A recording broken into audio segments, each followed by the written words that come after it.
소식입니다.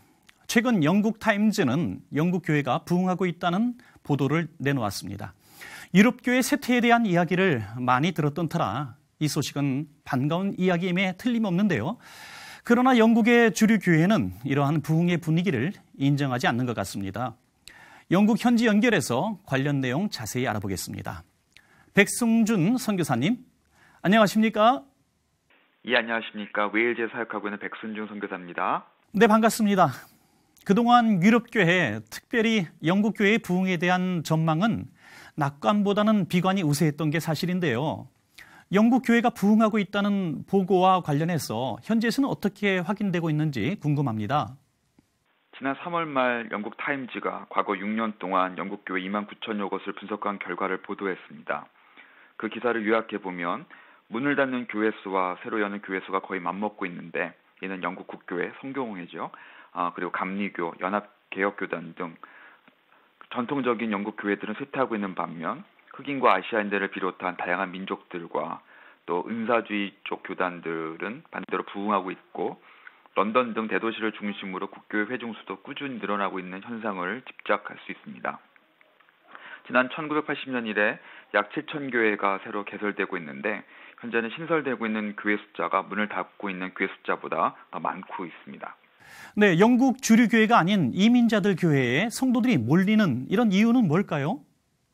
이들 교회들은 기존 영국 교회가 좀 여력이 없고 또 관심을 갖지 않았던 타 민족인들, 자기와 동일한 그 처지 속에 살아가고 있기 때문에 그들에 대해서 마음이 열려 있고, 또 다른 그 민족 사람들도 그 교회에 적응하기를 쉬워하는데요.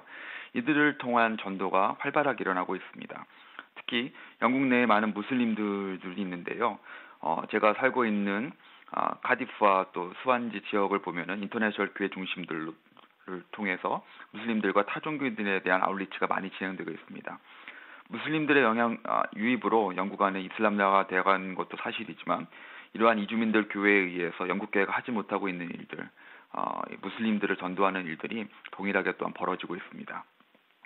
이주민들 중심의 교회가 이슬람권 복음화에도 일정 부분 역할을 감당하고 있다고 하셨는데, 정작 영국 주류 교회에는 영향을 미치지 못하는 거군요. 예, 어느 정도 그렇다고 보여집니다. 유럽 안에서 공통적으로 벌어지고 있는 탈기독교 현상에는요, 교권주의, 금권 타락, 성적 부도덕 등 교회에 대한 신뢰를 많은 사람들이 지금 교회가 신뢰를 저버렸기 때문에 그런데요. 교회가 이 신뢰 문제를 회복하기 위해 절대적인 노력을 기울이지 않고서는 잃어버린 다수의 회중들, 특히 백인들을 다시 교회로 돌아오게 하는 것은 지금으로서는 많이 어려운 것으로 보입니다. 오순절이나 은사주의 교회들이 전통적인 교회에 비해서 운동성이 강하여서 지금 성장하고 있지만, 그 성장 추세가 전체 사회에 만연된 기독교에 대한 불신을 끊고 새로운 운동을 일으키기에는 아직 미약한 상태로 보입니다. 영국 주류 교회가 이민자 교회의 성장을 인정하지 않는 분위기도 있는 것 같습니다. 과거 유럽 전체를 이끌었던 그런 교회의 화려한 시절에 비해 지금은 급속히 세속화가 진행되고 교회에 대한 반감이 커지고 있는 현실, 그리고 기독교가 쇠퇴하고 있는 것을 거의 100여 년 동안 지켜보면서 뿌리 깊숙이 절망감들, 그리고 아무것도 할 수 없다라는 그런 마음이 그들을 좀 지배하고 있지 않나 싶습니다. 그래서 하나님이 분명히 새로운 일을 영국 안에서 또 유럽 안에서 일으키고 계시지만은 그것을 볼 수 있는 그런 눈들이 좀 없지 않는가 아쉬움이 있습니다. 그리고 또 제가 생각하는 한 가지는 영국 전통적인 교회들이 가지고 있는 신학적 입장들, 자유주의도 있고요, 보수적인 것도 있지만, 그런 계통에서 볼 때 오순종 계통이나 또 은사주의 계통의 신학을 탐탁치 여기지 않고 또 이런 교회들의 성장을 폄하하고 있는 그런 움직임들도 있습니다. 그렇군요. 그런가 하면 선교사님도 그동안 말씀과 신학교육의 사역을 통해서 유럽의 재복음화 운동을 계속 해오지 않으셨습니까? 이러한 재복음화 운동이 영국 주류 교회가 은사주의 계통의 교회에 대해서 또 우려하는 부분들을 보완해 줄 수 있지 않을까 생각도 되는데요. 어떻습니까? 제가 속한 웨스트 신학교는 올해 초 유니온이라는 이름으로 학교 이름을 바꾸고 웨일즈 전체를 넘어서 유럽 전체를 대상으로 지금 사역을 시작했습니다. 그 핵심에는 온라인 교육을 통해 유럽 전역의 젊은이들이 하나님의 말씀과 신학을 공부할 수 있도록 하는 것입니다. 과거 신학교가 가지고 있는 그런 기득권들을 버리고요. 최고의 강의들을 영상으로 녹화하여서 무료로 사용할 수 있도록 데이터베이스를 만들었고요. 교회나 선교단체들이 어디서나 러닝 커뮤니티를 형성하여서 유럽의 젊은이들이 말씀의 은혜를 경험할 수 있고 또 올바른 신학으로 무장되어 교회를 세울 수 있도록 하는 것이 저희의 주된 전략입니다.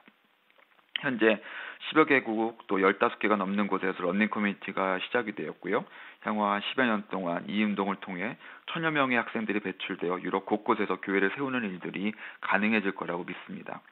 유럽 안에서 하나님이 이와 같은 일들을 지금 벌이고 계십니다. 선교는 하나님이 이끌고 계신데요. 이러한 선교하신 하나님에 대한 믿음이 있다면 우리는 절대로 절망할 수 없고 늘 부흥을 꿈꿀 수밖에 없는 것 같습니다.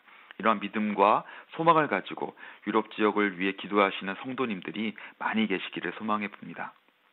네, 올바른 복음 안에서 또 우리 안에 주님을 향한 갈망이 회복된다면 우리의 삶의 태도도 바뀌지 않을 수 없을 텐데요. 영국 교회는 물론이고 한국 교회도 그러한 변화에 대한 소망을 잃지 않았으면 참 좋겠습니다. 선교사님, 오늘 말씀 감사합니다. 네, 감사합니다.